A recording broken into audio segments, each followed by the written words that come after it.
Dr. McKim is having a medical procedure herself today, so I am here to read a letter that she wrote to you. Dear Senators, thank you for your efforts on behalf of my profession.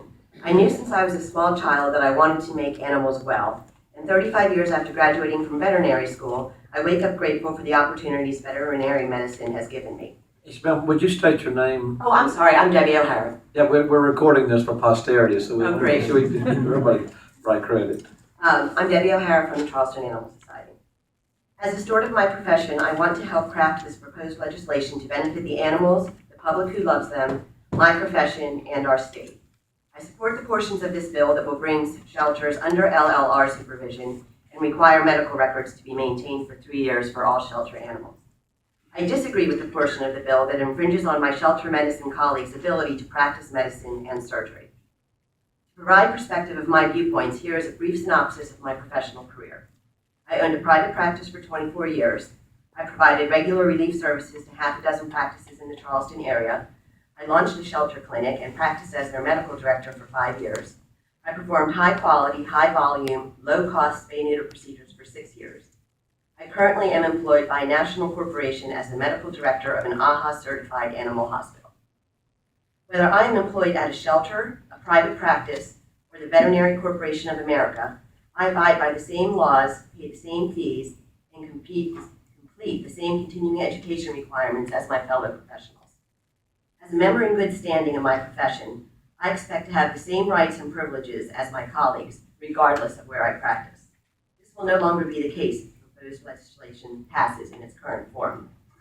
If I choose to practice at a shelter, I will be free to provide the care I deem necessary for my patient as long as his owner takes home less than $900 a month, the federal poverty restriction cited in the proposed legislation. If my client makes even slightly more, I am restricted from providing that same level of care or even having that owner as a client. Simply put, this bill would place legal restrictions on how I practice and who can be my client based on the tax status of my employer. In addition to the impact this legislation will have on my profession, the proposed legislation could set a negative precedent for other professions. Let's examine another medical business in this light, and this comes to your point. Medical doctors employed by MUSC operate in a similar environment to shelter veterinarians.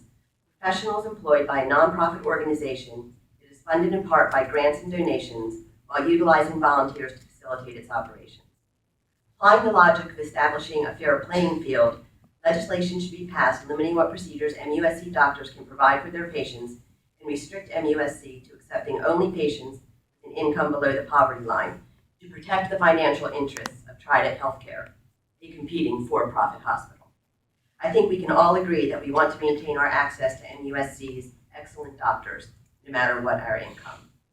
Why are pet owners less deserving of choosing who they want as the doctor for their pet? I respectfully ask for deletion of the portion of the bill limiting shelter veterinarians' ability to practice their profession based on the income of their clients. Sincerely, Janet McKim, Medical Director, VCA Charlestown Animal Hospital. Thank you, ma'am. Thank you. Any questions?